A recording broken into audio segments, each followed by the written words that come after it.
Hello, YouTube. Welcome back to another book review from me, your host, Logan Albright. Today, I'm talking about The Black Company by Glen. I'm trying to read more kind of classic fantasy or even modern fantasy. I'm trying to learn more about the fantasy genre. I grew up with J.R.R. Tolkien and C.S. Lewis, and I loved fantasy. And then I kind of fell out of love with fantasy. I read a bunch of stuff that didn't resonate with me, and I stayed away from it for a long time. And so I'm trying to get back into it. And I've read a few things, and some I like and some I don't like. But I wanted to read Glen. I heard about this book. It sounded interesting. The premise was very interesting. And it's part of the Tor Essential series, so you know that it's got to be influential and popular because it's an essential. And I wanted to read it. So I picked it up, and I really enjoyed it. I liked it a lot. The Black Company is about a company of mercenaries, essentially, for hire, who get hired to work for this overlord, this empress, essentially, called the Lady, who is fighting a rebellion in her empire. And they are hired to go on missions to try to help put down the rebellion. And what's really cool about this book is that it's a fantasy novel, but the fantasy is sort of backgrounded. It's sort of in the background because you're showing the nitty-gritty kind of military detail of what it's like to work in an army in a war. And it's about following orders, and it's about accomplishing your narrow missions.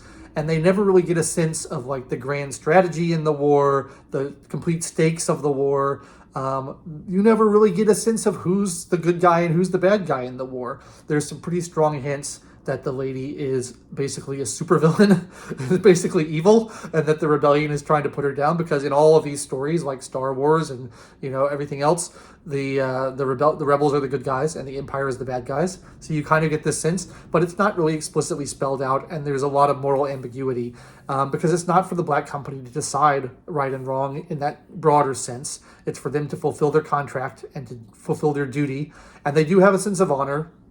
They do have some squeamishness about doing some things that they consider to be immoral, but for the most part, once they've agreed to take on a commission, they're going to fulfill it, and they're not going to go back on their word because they have honor. It's sort of this military honor. So that's really interesting. And then there's all this fantastical world building, and this is, in my opinion, the way to do world building right, because you're not info dumped with a huge amount of information about what the world is like and all the history of the world and all the different factions and everything. It's laid in there organically, and it's always in the background, and you have to kind of piece it together as the characters encounter different pieces of it.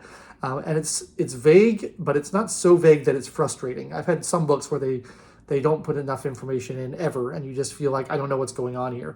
This is done with a perfect balance because there's magic, there are wizards who work with the company. The Lady has these elite soldiers or lieutenants or generals called the Taken. There's 10 of them, and they've apparently been sort of, somehow transformed by the Lady into being kind of super soldiers or super wizards who have all these special powers and are very powerful.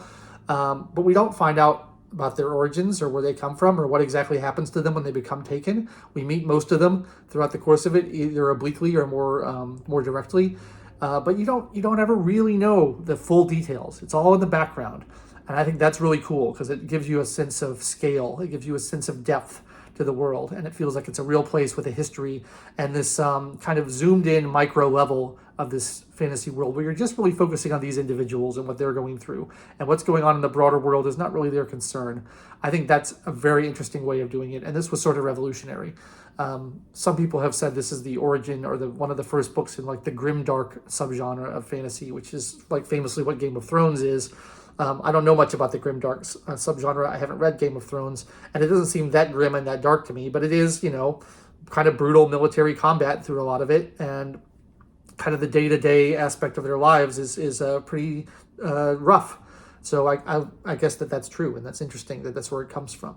The story focuses on the narrator, whose name is, everyone has kind of, I guess they're probably nicknames for the military, but he's called Croaker, and all their nicknames have to do with something they do. He's called Croaker because he is the field medic, the physician in the company. It's his job to patch up the people who get injured. And he's also kind of an aspiring writer, and he's kind of keeping the annals of the company and trying to write down what they're doing for posterity. So that's why he is narrating the book. And he also kind of writes little fantasies for himself. And he's like very curious about who the Lady is, and he's writing fantasies about her. and, imagining what she might be like. And later in the book, she kind of takes an interest in him because of something he does, and he gets to meet her, and you get to learn a little bit more about it. But so the book is largely from his perspective, but again, you never get the full picture. You just get this incredibly large and complex and morally ambiguous world through the lens of one person just trying to do his job as a soldier. And I think that's awesome. So I really enjoyed The Black Company. It's the first series in a book. It's the first book in a series where Glen Cook has written many books about the Black Company. I'm not generally a huge military fan guy of military fiction. I've read Starship Troopers and a couple other books about the military that I've enjoyed, but for the most part, it's not my favorite style of writing. Although I really enjoyed this, but I don't know that I'm interested enough to continue to read the other books in the series.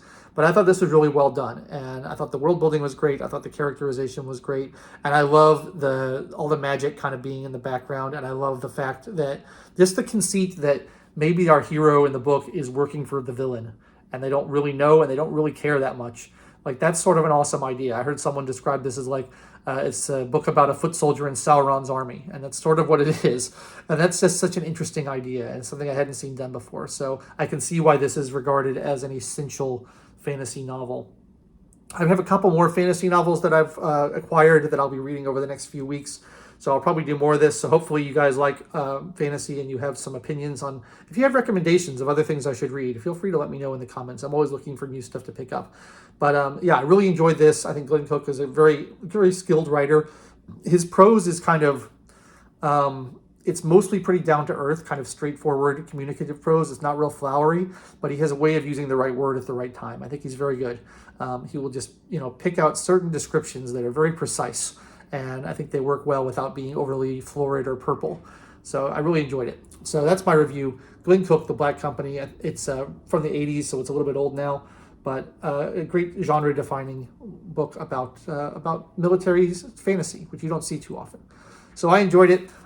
If you have read The Black Company and you have thoughts on it, please leave them in the comments below. And if you enjoyed my review and it inspired you to want to pick it up, let me know that as well. Feel free to like the video, subscribe to the channel, click the bell for notifications, and check back every week for another book review because I'm going to have them keep coming right on at you.